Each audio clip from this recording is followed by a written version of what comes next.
It's time for Okoboji Broadcast with Jeff Thee, and Okoboji Broadcast is being brought to you by Bank Midwest, Dream Big, Plan Wisely, Live Well, by Ducky's Marine and Motorsports Repair in Spirit Lake, Lakes Regional Healthcare and Avera Partner, Brand's Law Office in Spirit Lake, by Synergy Chiropractic and Acupuncture in Okoboji, by Bloom and Leonard Agency in Esteville, and HP Insurance Agency with offices in Sibley and Rock Rapids, Ruthven Locker on Hill Avenue in Spirit Lake, Beck Engineering in Spirit Lake, and B Radiant Laser Skin Studio on Highway 71 in Spirit Lake. Welcome to Okoboji Broadcast on a sunny day here in the Iowa Great Lakes. I'm Jeff Thee. We're pleased to have with us Jason Harrington. He's the CEO of Lakes Regional Healthcare in Spirit Lake. And Jason, hey, thank you for being with us, and thank you for your sponsorship of Okoboji Broadcast as well. Oh, Jeff, you're welcome. I appreciate you having us, and certainly appreciate what you're doing with this. Another way of getting the community message across and getting the news out to people as quickly as we can. So I appreciate you as well. Thank you very much. You know, and I got to tell you, your marketing department there at Lakes Regional is just knocking it out of the park. Grand slams all the time with the videos you're putting on with the doctors and talking about things to do during this crisis, and even, you know, for the virtual visits. Like, how's the staff and patients handling the virtual visits right now? Yeah, it's interesting. You know, we talk a lot about, I think, just in society what the new normal looks like, and I think virtual visits, when this is all said and done, will become part of the new normal. You know, certainly there are reasons that you need to be seen directly in the clinic, and today you'd either be seen in the well clinic or the respiratory clinic, or if you didn't need to come in at all, which oftentimes, depending upon your age or your medical condition, would be best that you didn't. Right. You know, we see you via virtual visit, and those have become fairly simple. It's kind of like getting an email or a text message with a link. You click on the link, and voila, your nurse or your healthcare provider shows up, and it's really as simple as that. So, yes. So I think there's growing comfort with it, just like we were talking earlier about growing comfort with Zoom and WebEx and all sorts of other virtual platforms. So it's amazing how hardship can the child of that can become innovation, and the world has done this with being innovative with, okay, we can't do it this way, let's take it to step B, and turns out step B is pretty darn slick. Yeah, it really is interesting. It's amazing to me, and again, I like to think that I'm an adopter of change and whatnot, and of how easy, you know, WebEx and Zoom and otherwise, you know, very intuitive, and yeah, it's certainly a game changer. And I think, again, you know, it'll be one of those things. Not to go too far afield from our conversation, I've got a good friend in Kansas City that owns several dry cleaners, and he's saying, well, if Zoom and WebEx and otherwise replace conferences and replace, you know, traveling meetings and otherwise, right, you know, people won't be spilling things on their, you know, on their work clothing, and it'll impact the dry cleaning business. You know, again, those are just things we don't. I'm not in the business, so I don't think about that. Yeah. But it's just interesting to say what will the new normal do for all of us, and I think some of it will be good, and I think some of it won't be, but. There will be a new normal, and it'll be include Zoom and WebEx and virtual meetings and all of that. Yeah, absolutely. Well, we wanted to talk about TestIowa. This is something Governor Reynolds rolled out on Tuesday, I believe, and yesterday during her press conference she announced that over 80,000 Iowans have already taken the questionnaire and so forth, logged on and done that. I did it this morning. It took me less than 5 minutes. I'm proud to report they don't need to test me. Yeah, just of what I know of you, Jeff, I would have been surprised.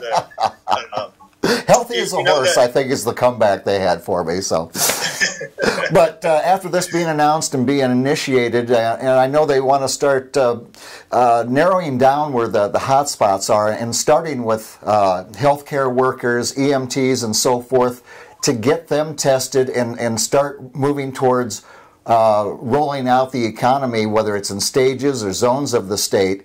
But how does Lakes Regional Healthcare play into the whole TestIowa thing, Jason?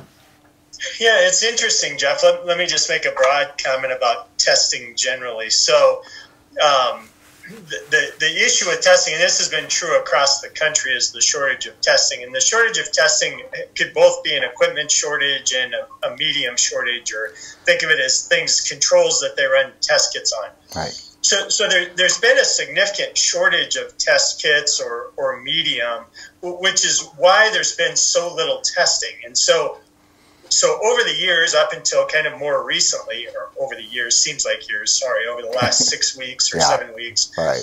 The criteria for you to get testing would be in a very, very narrow window. And in fact, you would have to be fairly sick, almost hospitalized, fall into a certain risk group, and otherwise. And I think for the general public, it created a lot of frustration. I think there was this general feeling that, hey, if I want a test, I should be able to get a test. Well, I appreciate the feeling, but the reality of that is something different. So, the CDC, the IDPH, and then private labs all control the criteria for testing. Right. Yeah. So, go ahead. I'm sorry. No, go ahead, Jeff. So TestIowa. So you made comment about that, and the governor rolled that out in a press conference yesterday. So www.testiowa.com. So you would go to that site, as you said, and you'd log in, and it would ask you a set of questions. It's essentially an algorithm that at the end of that algorithm would say, yes, you meet the eligibility for testing, no, you don't. Keeping in mind that eligibility for testing is testing within the TestIowa infrastructure. Right. So if you were positive for testing or positive to be tested, it would say, here are directions for being tested. What it doesn't do, because it can't, because there's not enough medium, is to say, you're eligible for testing, go to your local hospital. So your local hospital or clinic wouldn't be able to fulfill that request. Right. It has to be filled at a drive-through TestIowa location. So, good plan by the governor, certainly supportive of expanding testing and otherwise. The issue with it, the practical issue in the short term, is the only TestIowa testing site will be in Des Moines, and it's not open until Saturday. Right, and it's going to be in the Wells Fargo parking lot, if I saw that correctly. Yes, I think I saw that this morning as well. So the broader plan, the governor's they've actually contracted with a private contractor, I think, that originally started in Utah, that's actually managing this. And so I think the plan, and I'll get the counties wrong, Jeff, but so Blackhawk, Scott, Woodbury. So Woodbury would be the closest drive-through testing site for TestIowa for us. Right. So I think, access to testing, even given that there'll be more testing availabilities, still practically speaking, I think at the local level, is still going to be difficult. The criteria for testing locally in your local hospital is going to be more strict than what's at TestIowa. I think the other challenge, I think the philosophical challenge with, kind of these regional sites is, on the one hand, we're saying, please stay home, please self-quarantine, right. All of those things.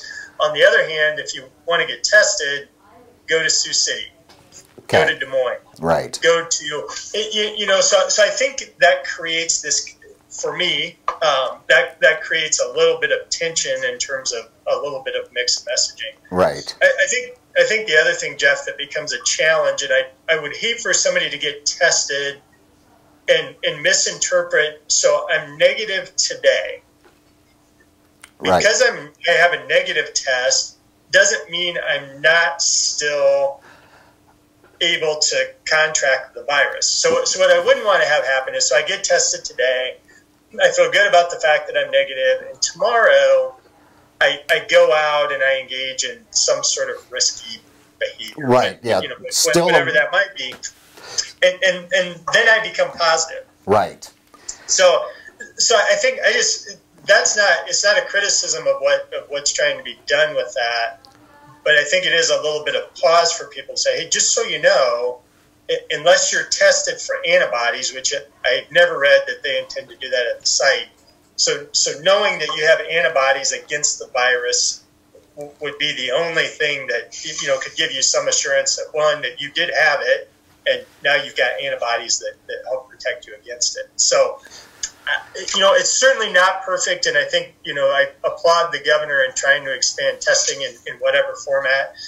I think, and we're advocating for this broadly, is that, hey, in addition to these sites, if there's a way to get testing medium out to us, right, we'd be willing to do that same loosened criteria if we had the medium, but we don't. Right. We have the capacity in our lab to do the testing, but we don't have the medium, and that's the story for most communities in the entire, not just the state, but the country, frankly. Mm-hmm. So testing is the single biggest question I get asked. It's the single most frustration that people have.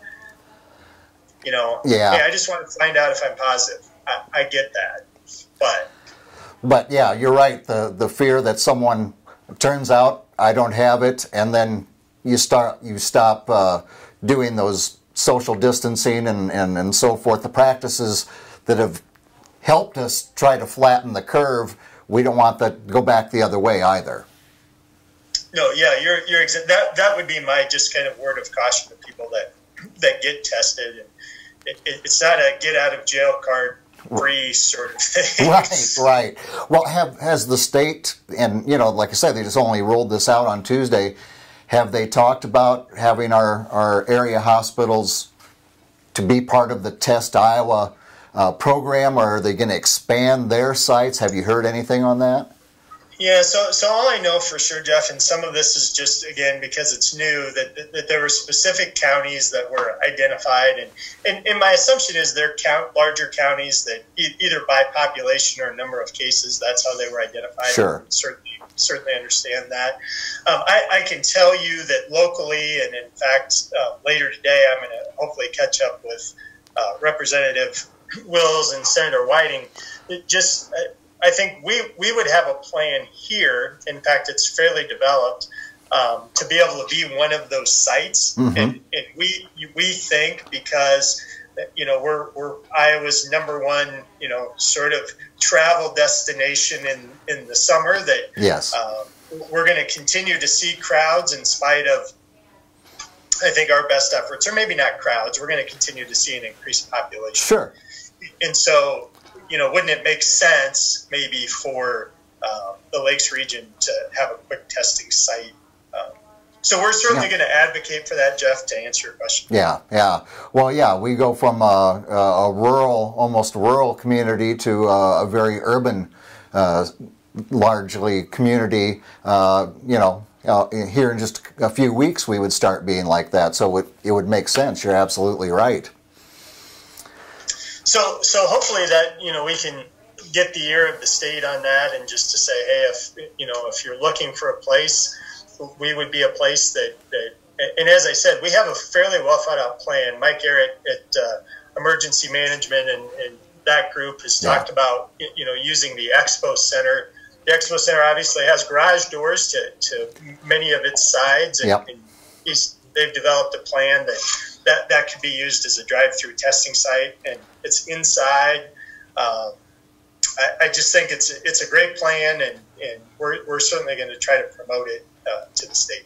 Well, I know you and the marketing department there at Lakes Regional, you'll keep us apprised as this progresses, because here we are, the 23rd of April, and we're moving forward, and it's warming up, so we know that the people are going to start coming to the Iowa Great Lakes, whether it's in smaller numbers, whatever it is. So appreciate all of your efforts on that, Jason.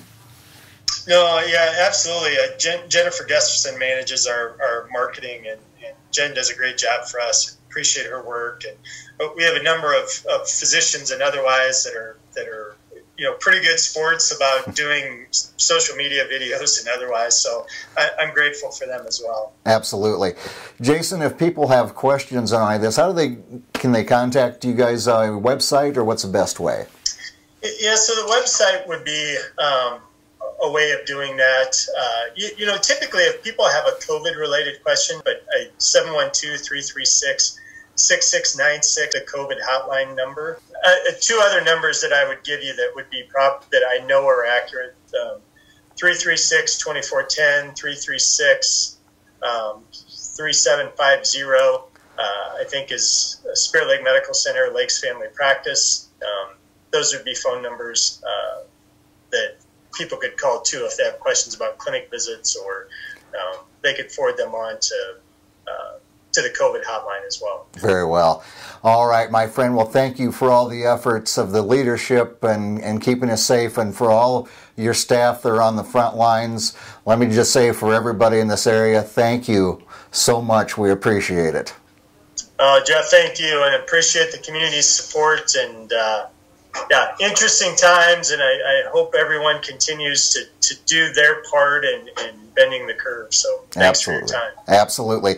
Have a great day, Jason. Yep, thanks, Jeff. Appreciate it. My pleasure. Jason Harrington, CEO of Lakes Regional Healthcare, has been our guest. We thank him for joining us. We thank you for watching us right here on Okoboji Broadcast.